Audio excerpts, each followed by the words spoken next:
In the late 18th century, Europe's financial system was fragmented, unpredictable, and dominated by monarchs and merchants. Within a few decades, one family quietly transformed that system into a network of international finance that shaped modern capitalism itself. Their methods were disciplined, their timing precise, and their influence unparalleled. From Frankfurt to London, from Vienna to Paris, the Rothschild family built a structure that outlasted empires, a financial dynasty that defined the concept of private wealth on a global scale. This is not myth or rumor. This is the documented rise of the Rothschilds. It begins in Frankfurt, Germany, in the narrow, crowded Jewish ghetto known as Judengasse.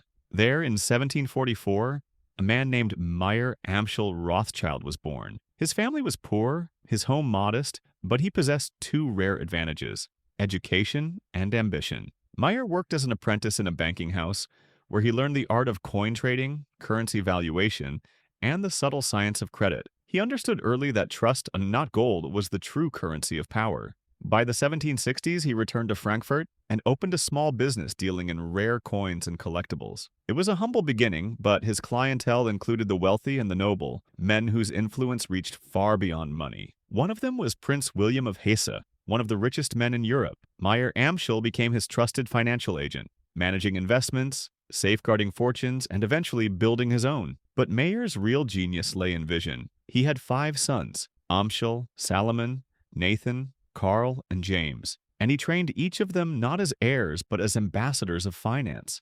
Each son would run a branch of the family's growing empire: Frankfurt, Vienna, Naples, Paris, and London. 5 brothers, 5 cities, one invisible network that would control the flow of Europe's money. In the late 18th century, Europe was on fire. Revolutions, wars, and collapsing empires were rewriting the map. But where others saw chaos, the Rothschilds saw opportunity. They became masters of information. And in an age before telegraphs and phones, information was more valuable than gold. The family created a private courier system, faster and more reliable than any government's own.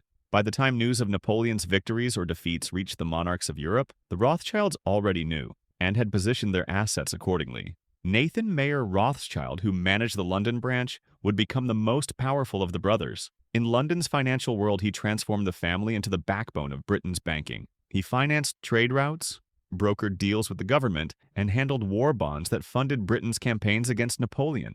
And then came Waterloo, the moment that defined the Rothschild legend. In 1815, when Napoleon escaped from exile and marched toward Belgium, the fate of Europe hung in balance. The outcome of the Battle of Waterloo would determine the future of nations and fortunes. Nathan Rothschild had a network of couriers across the continent. When the battle ended, his messengers reached London days before official reports. He knew the British had won, but instead of announcing it, he walked into the London Stock Exchange and began selling his government bonds. Others, believing Britain had lost, followed in panic, driving prices down.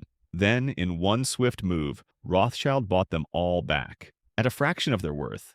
When the victory became public, the value of those bonds skyrocketed. That single act cemented the Rothschilds' dominance in European finance. Whether myth or truth, that story became symbolic of strategy, speed, and the power of knowing what others did not. The Rothschilds had mastered the art of silence and timing, but their empire was not built on trickery. It was built on structure.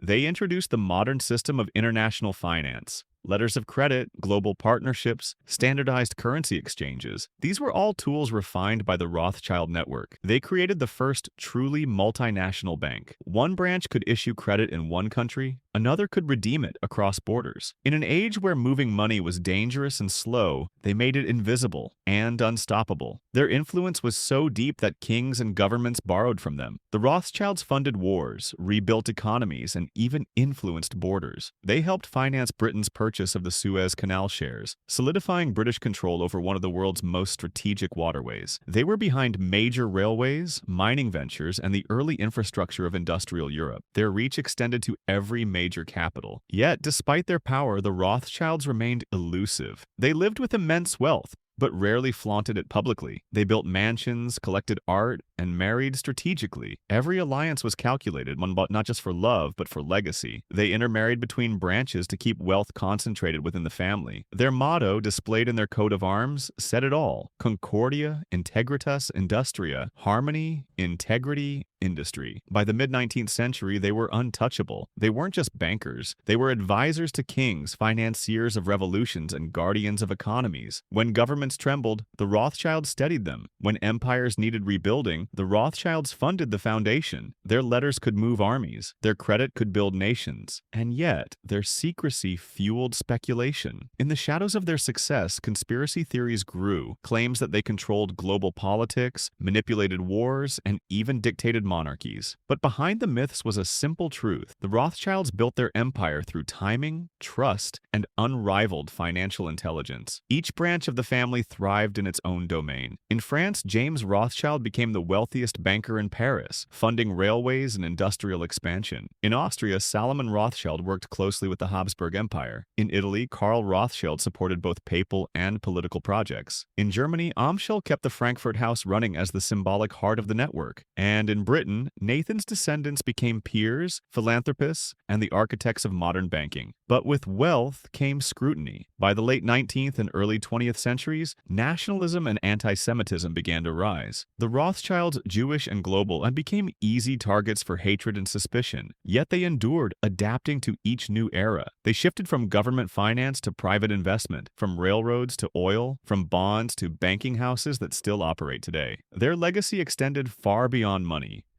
They funded art, science, and education. They supported Jewish emancipation in Europe and later contributed to the founding of institutions that shaped modern society. In London, the Rothschild name became synonymous with discretion and excellence, a mark of quiet, generational power. Even as empires fell, the Ottomans, the Austro-Hungarians, the French monarchies, the Rothschild network survived. Wars destroyed palaces, borders changed, economies collapsed, but the family's foundation, information, trust, and diversification kept them alive. By the 20th century, the world had changed. The old monarchies were gone, replaced by modern states and corporate power. But the Rothschilds adapted again. They formed alliances with emerging financial giants, merged into the structures of global capitalism, and maintained their reputation for privacy. Their banks continued to operate in London, Paris, and Zurich. Their family continued to serve as trustees, investors, and philanthropists. Their fortune, though impossible to quantify, was said to have reached levels no other family could match. Some historians estimate that, at their peak, the Rothschilds controlled more wealth than the world's leading governments combined. Yet, their real legacy wasn't just their money, it was the system they helped create, the invisible architecture of global finance. When you look at the modern banking system, international credit, central banks, investment houses, private equity,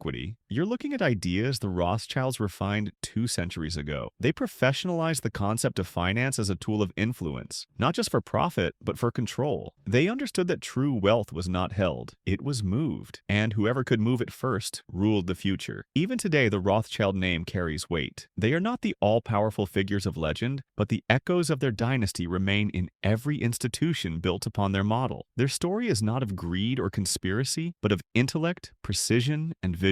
From a narrow ghetto in Frankfurt to the highest tables of Europe's monarchies, they proved that power could be built not with armies, but with trust and calculation. Mayer Amschel Rothschild once said, "Give me control of a nation's money, and I care not who makes its laws." Whether he said it or not, the idea defines the world they built, a world where influence is measured not in crowns or swords, but in balance sheets and networks. The Rothschilds didn't just build wealth, they built the modern idea of wealth itself, invisible, transferable, and timeless. And though centuries have passed, the foundation they laid still stands, silent, powerful, and unseen. They began with coins, they ended with kingdoms, and in between, they quietly wrote the financial code that still governs the modern world. This is not legend, this is history. The story of the Rothschilds, the family that turned gold into power and power into legacy. They didn't just own banks, they owned the age itself.